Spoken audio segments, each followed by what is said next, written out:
Hello everyone, today I'm going to show you how to make this heat transfer cushion to cuddle up with on those long winter evenings. You're going to need a few products. The first will be an iron. This can be any iron you like, but if you are using a standard iron, please set it to no steam and on a low heat. But I'm actually using a craft iron that I can set to cotton. Then I'm going to use this white cushion. And you're going to need a few scan and cut tools. The first is the scan and cut itself. Then you're going to need to use the scraper, the weeding tool and the stylus. And finally, you will need a standard tack mat. That's the standard tack cutting mat so that you can make sure that your heat transfer vinyl adheres perfectly to it. And then I've got some black heat transfer vinyl. The top part is the carrier sheet. And then if you turn it over, you'll see that this is the heat activated adhesive side.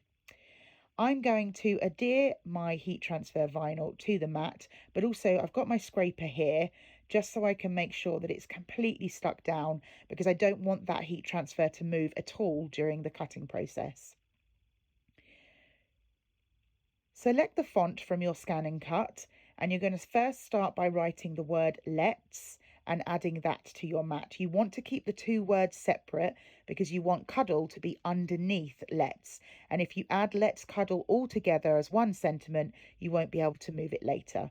So I'm going to go back and I'm going to go to the same font that I used before, and I'm going to type cuddle. Again, making sure that I put the letters the way I want, all lowercase or uppercase, whatever works for you for your project. I'm going to use my arrows here to move the cuddle because I find it easier than using the stylus, so I can make sure that there's the exact distance between let's and cuddle that I want to be. I'm going to select everything on my mat and I'm going to go and I'm going to centralize the two words horizontally. Then I'm going to go back and I'm going to group the words so that I can resize them together. Now I'm resizing my words to the width of 10 inches, but again, whatever cushion size you're using, think about how large you want your letters on that cushion. If you've got a smaller cushion cover, make the letters smaller. If you've got a larger one, go larger. Then make sure you flip the words. That's really important here.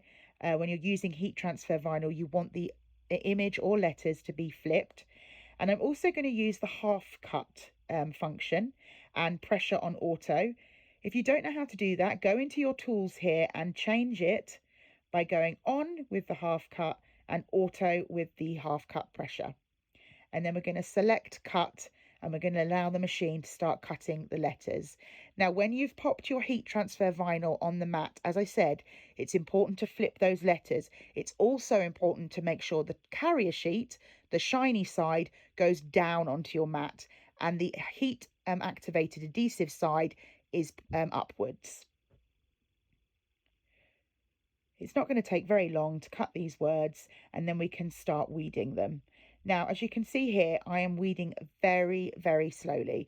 Reason being is I don't want to accidentally pull any of the letters off or rip any of those letters. I don't want any of them to come off the carrier sheet and I don't want any of them to tear. So just make sure you take your time slowly removing the waste adhesive vinyl. And once you've done that, you can just take your weeding tool and you can start using that to get those middle of the letters out. It's very easy with the hook. You just stick the hook under the vinyl and you can tear that vinyl off. Again, making sure to do it slowly so you don't accidentally tear any of the letters. I think that this is probably the slowest part of the process, but it's definitely worth taking that time because you don't want to have to go back and start cutting again. So once I've completed the weeding process, I've got my letters all ready to go. So I'm going to heat up my cushion just to give there a base of heat. And also I've stuck some card in between the two layers of the cushion. Again, firstly, because I don't want anything to go through to the other side, but also I've got a zip on the other side and I don't want it to be bumpy where I'm adding the letters. Once you've placed your sentiment down onto the cushion, start using the iron. Make sure it's on fully heated up and you're going to go over an iron, but you're also going to push at the same time sort of press those letters into the cushion. Remember, if you are using a standard iron, make sure it's set to no steam and on a low heat. Take your time with this process as well. Don't try to speed it up because those letters won't be adhered. Keep checking to make sure that they've stuck down, and then once you can see that it's clearly done, you can start slowly removing the carrier sheet. Again, take your time on this one, and if you see that a letter's not ironed, pop the carrier sheet back on and just go over the top.